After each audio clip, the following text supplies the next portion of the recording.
Hey, I've been looking for information on a C5 or C6 gear swap, how to do it yourself. Not coming up with anything other than people saying you need a bunch of specialty tools and it's going to cost you $500 or $600 just for the tools, and then your gears, and you're better off just sending it somewhere and having someone else build it for you.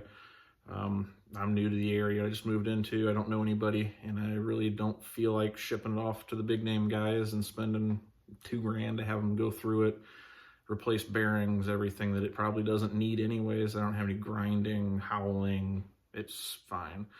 Just basically want to switch from 342 to a 410. So figured we'll just do a write-up and kind of keep a good record of exactly what I run into. Just answer all the basic questions for anybody wanting to do a gear swap in general.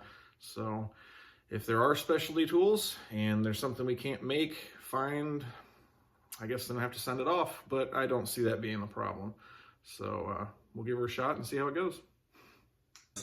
First off, I'll start with taking our upper control arm bolts out, one each side, 2 shock bolts. You can remove the whole shock if you like. Makes it a little easier to get it out of the way to get the axle out. You don't have to split ball joints or anything. I'll pull the upper control arm bolts. It gives you enough pivot room to get the axle slid out. Don't open the brake lines up at all. Little trick here, take caliper off and just zip tie it to that nice little stud right there. As far as that goes, obviously you've got your front and rear mount for your cradle, one there, one up under there. And you got your 2 for your transmission mount itself. I'm gonna drop the exhaust out. Just gonna be dropping it from here anyways. I'm gonna kind of cheat and cut my tub because I've had these out so many times. I'm getting really sick of pulling transmission.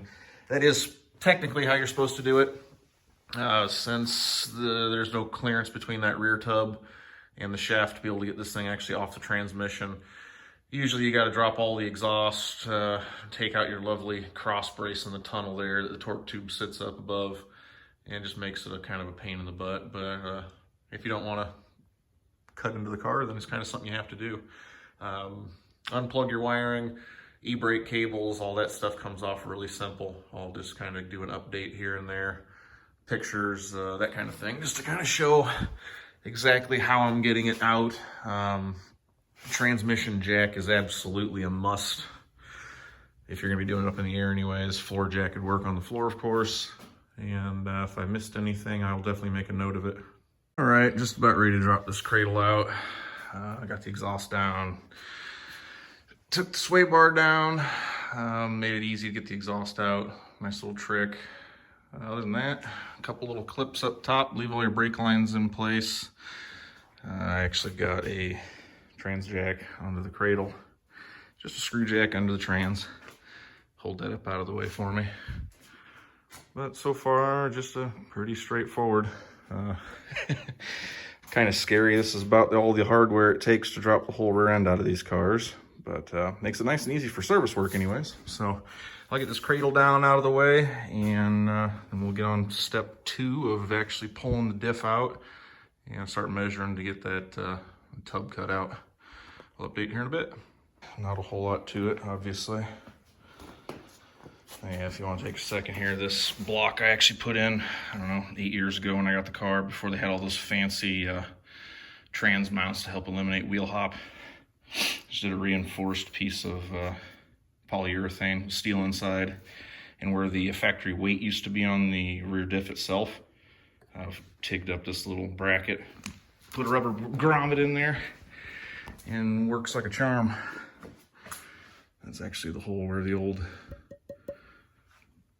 worthless weight used to go. So works for me, cheap, easy. That was before all those fancy braces that come out for $400. But that's basically your unit here. Very simple disconnect from the actual trans. A couple nuts. Okay, after doing a little bit of measuring and actually pulling this thing back as far as it'd go, I'm looking like probably 4 inches or so is what we need. So what I kind of came up with is a rough sketch for you. Right below the tub where it says Corvette, I'm gonna cut a line. And you can see there's a couple small braces up here where it says GM. And Just gonna cut right at the top of the GM, over to the middle of that cross brace where my hot exhaust once was, down to the Corvette. And that should be plenty of room to get that thing dropped out. I'm gonna reseal that bad boy back up once I get her in and know that the gear swap and everything's what I wanted. Cut out the tub a little bit. Turns out I was pretty much dead on what I needed to cut out. So as long as you follow kind of that outline, about half of that support, down past where it says Corvette and up above where it says GM, she slides right out of there. Not by a lot, but enough to make it a hell of a lot easier. And now they pop the passenger side cover off. It's just an O-ring seal, handful of 10 millimeters. You can see that it's actually pretty simple. There's the bearing race and what you'd call your carrier. That stud does need to come out. This retainer block, not sure what it does, if it's a magnet or whatever. We'll figure that out later. But that's pretty much all it's holding the center section in. It's got pretty good travel. Just as a precaution, I did end up taking out the speed sensor. Figured I'd get lucky and break that off. Yeah, so far, kind of simple. Took our little retainer block in, and the whole carrier just slides right out. So far, super easy. Ended up taking the rear plate off the back, which actually holds the pinion in. So we'll go ahead and buzz those 10 millimeters off and see if the old pinion just comes out. Okay, so as suspected, chop those 10 millimeters out and this whole unit comes out. You gotta be very carefully wiggling the screwdriver across these little notches. It is a machined fit, so it's very, very tight. You don't want to pry too hard, don't bend the case or anything. And this is your special pinion shim. Obviously, if we need to shim it, we're gonna have to locate some new thicknesses. But that's kind of a general how to disassemble. I think that the first specialty piece is going to be taking this nut off the back of the pinion. I'm probably gonna end up welding something together, handful of pins, after a little eBay searching to see if I can't find the proper socket for it, but probably be easiest just to weld something up. And we'll get this bad boy busted apart and wait for our new gears to show up. All right, after spending a little time making this custom socket out of a old four-wheel drive hub tool, fit right in there like that, rattled on it a little bit with the half drive impact and came right off. Threads are just standard. Yeah, we'll get her on the press and see if I can't save these bearings. New gears will show up today, so we should have her back together. All right, got the bearing splitter on it. Just in between the pinion and the shim. A couple sockets, make sure that your socket's smaller diameter than this, or else it'll press into the bearing, which is always a good time. And see if she works.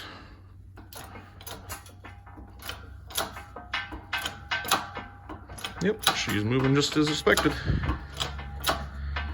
This is just like pressing pinion bearing out on every other rear end. So far, once again, nothing magical. Can't really see where we're at here. 3/8 of an inch or so. I'll reposition just to hold that shim a little tighter with the bearing splitter and finish pressing her out. All right, now I got the pinion pushed out. Pretty straightforward. I was wrong, there is no shim here actually. That's just the bottom of the bearing here that you can see. It's very thick. Nothing special so far. Little spacer collar in the middle. But everything looks good, bearings feel fine.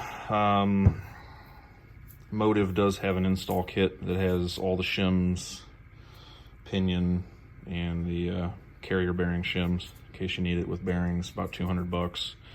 Get them on eBay, Amazon.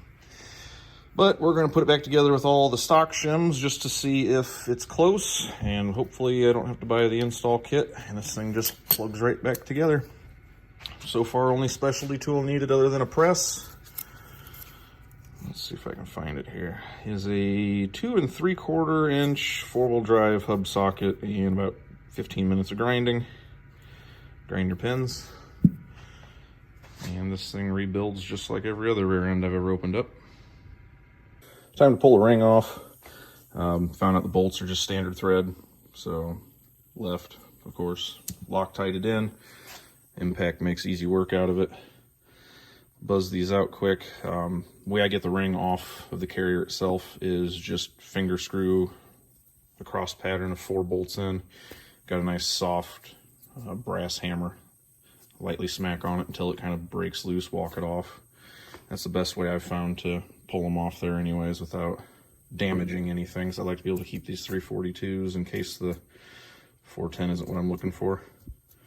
But yeah, should only be a couple minutes, and now it's just the fun part of waiting on UPS to bring me my new pieces to see if my shims are going to work or not.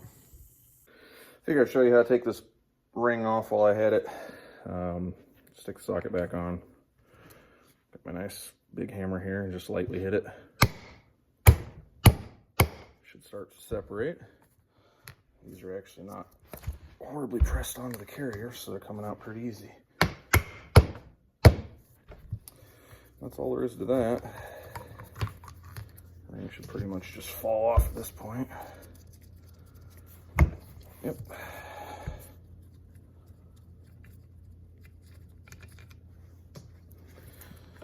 Other than being basically backwards of what we're used to, pretty standard, simple setup.